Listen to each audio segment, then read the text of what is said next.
start off and ask me a question, I'd be happy to. All right.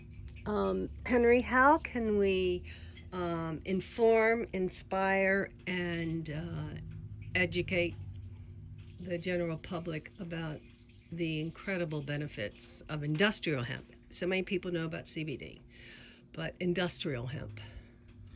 I very much believe in that notion of you hear, you forget, you see, you remember, but that if you do, then you understand. So at some level, we need to bring some of these ideas into places where people are, and that is part of why I found myself being attracted to getting active in this part of the green movement. I recall meeting Cameron at an event at a college in New York, and the topic was the green economy and hemp building, et cetera, et cetera. And it's with a bunch of architects. But when I looked around the room, I personally didn't see the diversity that was going to support the vision. So in other words, people were talking about all the products that could be made, talking about how if we use these materials, what a difference it would make. But then I looked around the room and I said to the organizers, I said, I don't see the diversity in the room that's going to allow you to achieve that goal. I said, because the majority of people do not look like the people that are here, right? You got people all over the world. If you go through cities in the United States, I don't see those people here. And what people were talking about were building houses for rich people, which is fine. I've got nothing against that. But let's not fool ourselves, because 99% of the homes are built. So the idea of, they just kind of looked at me, it's like, oh, that's right. And so my thought was, while you're doing your architectural work, that's great. I want to figure out how do you retrofit existing homes so that people who are already in homes, which a majority of people are more comfortable, are lowering their carbon footprint, etc. So, yes, as we know, the greenest home is one that's already built. True. That's another part to it. It's already built. Uh-huh. So what this house represents is, I had asked a couple of people there about their houses, and then I was shocked to find that the people who I was talking with had never, they don't live in a hemp house. They hadn't built, and they were even thinking of waiting. And some of them were thinking about waiting until things kind of settled down or supply was clear. So after we heard that, I said to Sally, I said, you know what, Sally, we know we have to do this. And we were already working with community organizations like Jersey City Anti-Violence Coalition Movement. So I said to that team, I said, I'll tell you what, I'm an analyst. Instead of continue work with the banks, we've been doing Unity Walk for years. It's 2019, just had another successful one. So I said to Pam Johnson, I said, listen, I'm gonna hit the road. We're gonna figure this out. So we landed here. That's all a separate story, but we're here now. And then the idea was, let's figure this out. So Sally and I figured it out by talking with people, and that's the whole story. Now, to get it to communities, we have to go full circle. Now, there are a couple pieces we're putting in place, and it's been amazing. I'm blessed to have been invited to join the board of a farm, and also the certification director for U.S. Hemp Building Association.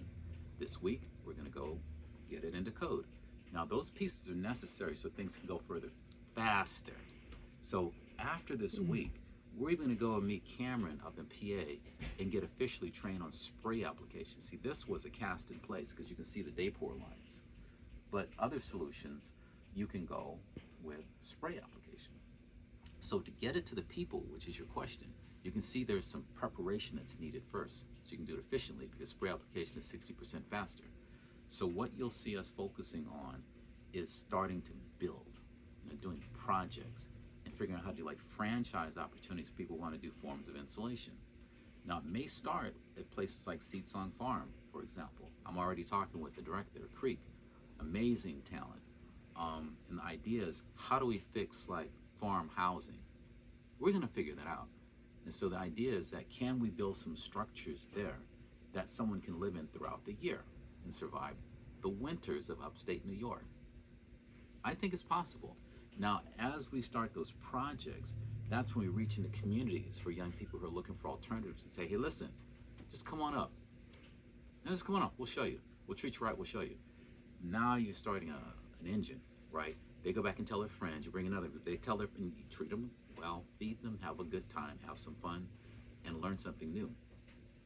Then you get to a point where you can take what you learned to the community. And you can do a apply it. project You're there. learning a trade too. Yes. You know, a very healthy, regenerative, easy trade that is nonviolent Mhm. and it's non-invasive. Mhm. And you're also developing a circular economy of health That's the idea. and benefit for, you know, the world and nature in general, as well as the people and the humans that live on it. Yeah, because we see a couple parts to it. As we start building up training, what you'll find is that the people in the community have ideas of their own. There's so many amazing, talented young people out there. As soon as they learn how to do the tools, if you turn your back, you'll come back and realize that they did some art that you never imagined. Yeah, that's Right? exciting. It's in their imagination. Hmm. And then it starts a whole new trend. Now, as that's taking off, what we'll be focused on is making sure we're with our farming brothers and sisters, our friends, you know, the world of farmers. Like we have a diverse group of farmers that we work with, and each of them are interested in having structures. Small towns, you know, farming communities, they value job opportunities. So the idea of having a hemp mill, that's why we have that on the site, because that's a big talking point. We did the house, so we can say we did it, right? We're not talkers, we did it, come and see. The next idea is let's do the hemp mill. If you do a community-based hemp mill, you could have that in every reasonable size and organized community throughout the U.S. In various states. You know, when I lived in California, Marin County, I love attending farmers markets. And there was, at one of the farmers markets, a couple from Turkey. And I think they ordered and made a truck in which inside of it they would process olives for olive oil. And they went to, and only organic, and they went directly to the farms and they process it. And, you know, there has to be, with all the bright and innovative thinking these days, engineers and designers who can come up with that same process on a semi-truck to be able to do hemp. Exactly. You know, I think if it's thrown out there, maybe to some of the young and youth. I think this agreement. Shall we do this? Pause it here Yeah. so Sally